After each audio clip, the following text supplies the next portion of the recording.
Alors Void, on peut le dire, c'est un duo, c'est une rencontre, c'est Mauro, c'est comme ça qu'on dit, plus ou moins, et Arnaud. Et finalement, tout a commencé ici, parce que vous êtes rencontrés au-dessus, ici, dans les logements au-dessus de cette cour. Donc c'est ici qu'en fait, quand on s'est rencontrés, on a décidé de vivre ensemble pour lancer le projet et de travailler ensemble. Et donc on habitait ici au-dessus, au premier étage. Quelle a été l'impulsion, justement, pour créer ce projet? En fait, on s'est rencontrés la première fois dans une résidence et on a parlé beaucoup, on a trouvé qu'on avait vraiment les mêmes préoccupations. Ça nous avait jamais arrivé d'avoir ce genre de syntonie. De matcher comme ça avec quelqu'un. Ouais. Et donc on a essayé, on a fait quelques expos ensemble, on a vu que ça fonctionnait très bien et qu'on avait beaucoup d'idées. Donc voilà. À l'époque, vous sortiez tous les deux de l'école d'art, c'est ça? Oui, à un an d'intervalle. Moi en 2013 et Mauro en 2012. D'accord.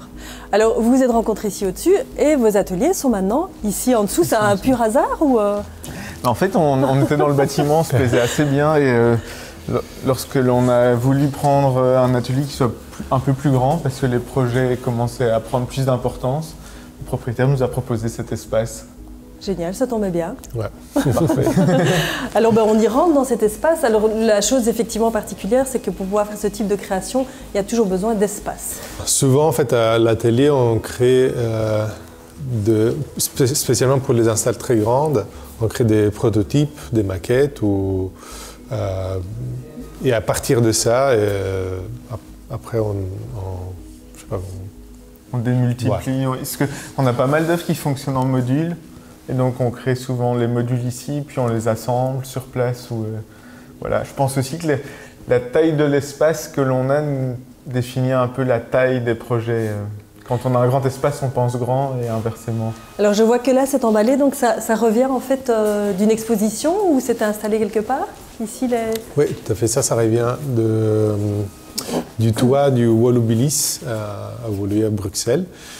Ce sont des sculptures qui sont restées sur le toit du théâtre pour assez longtemps cette année, pendant le Covid. C'était quelque chose de chouette aussi.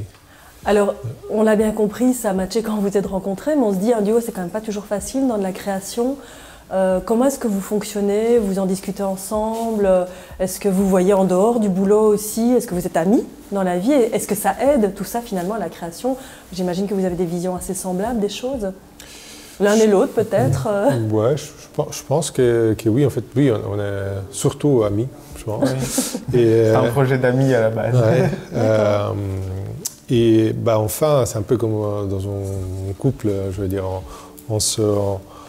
il y a peut-être souvent des compromis à faire, mais du moment qu'on veut, qu'on s'aime, qu'on veut rester ensemble, on le fait avec beaucoup de plaisir. Et en fait, ça nous aide aussi à garder une ouverture mentale. Parce que forcément, justement, quand on est tout seul, on voit juste en direction et on ne veut pas entendre.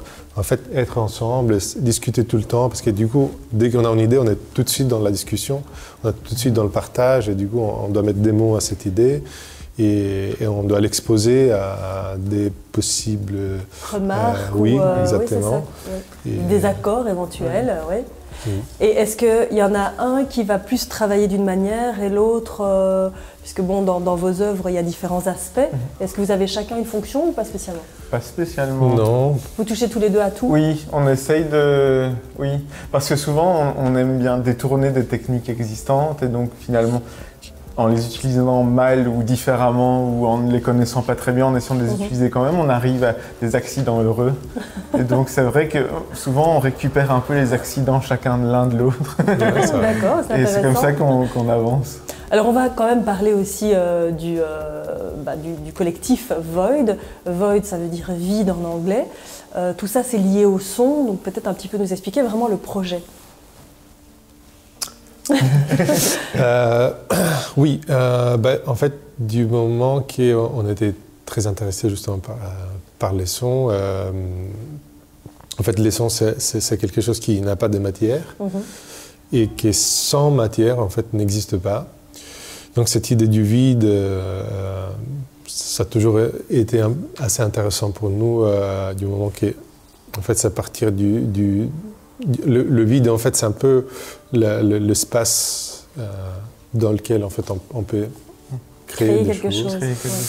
Et du coup, cette idée, en fait, ce terme s'est imposé de tout de suite. Et ça restait toujours quelque chose qui, autour de lequel, en fait, on réfléchit. On tourne beaucoup. On tourne beaucoup, on réfléchit les heures. Et les projets qu'on fait à partir un peu aussi de cette idée. Est-ce que ce n'est pas trop compliqué de justement transmettre ce que vous voulez transmettre? Comment est-ce que c'est reçu vos œuvres? Est-ce qu'elles sont toujours comprises?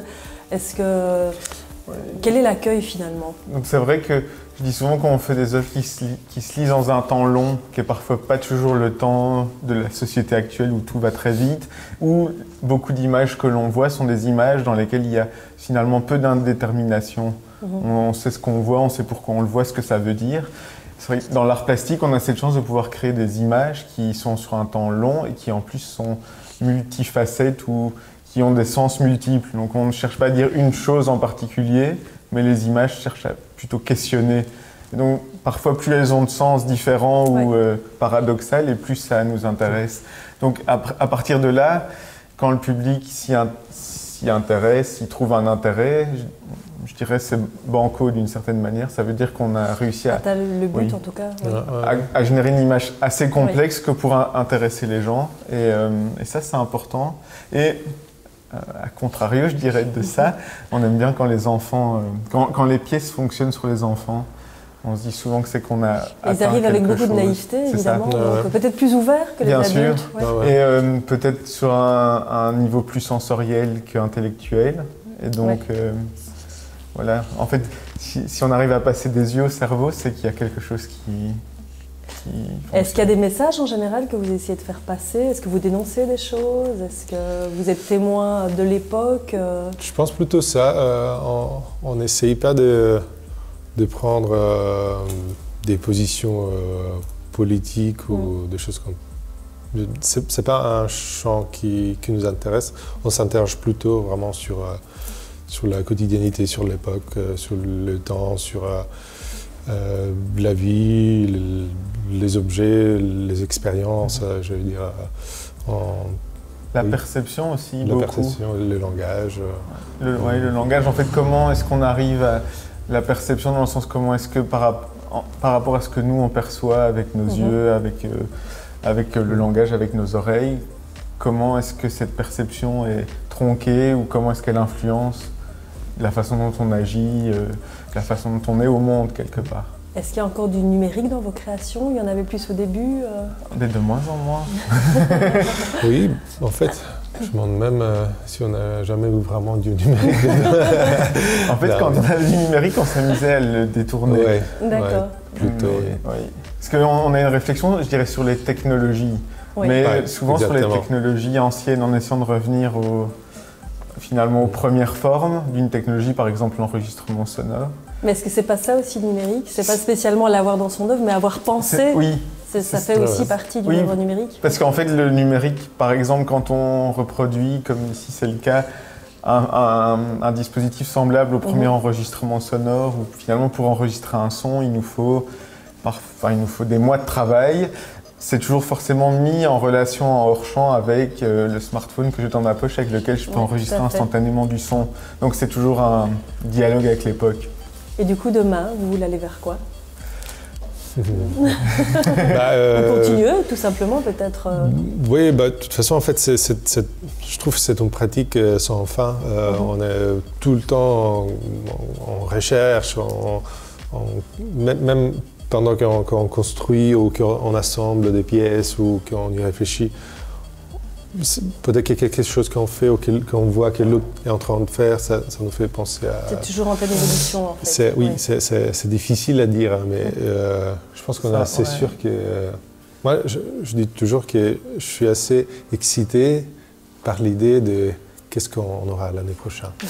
C'est quelque chose que ça m'excite. On sait que c'est quelque chose qui n'existe pas encore, mais que ça existera d'une certaine manière, on ne sait pas encore quoi. Il y a beaucoup de philosophie aussi finalement, mais non, mais si, c'est vrai. Mais moi je considère que l'art plastique c'est un peu une philosophie, mais appliquée à l'objet, c'est-à-dire que on pense quelque chose et puis on se confronte à la matière, à l'existence de la chose, et en la regardant, on continue à y réfléchir.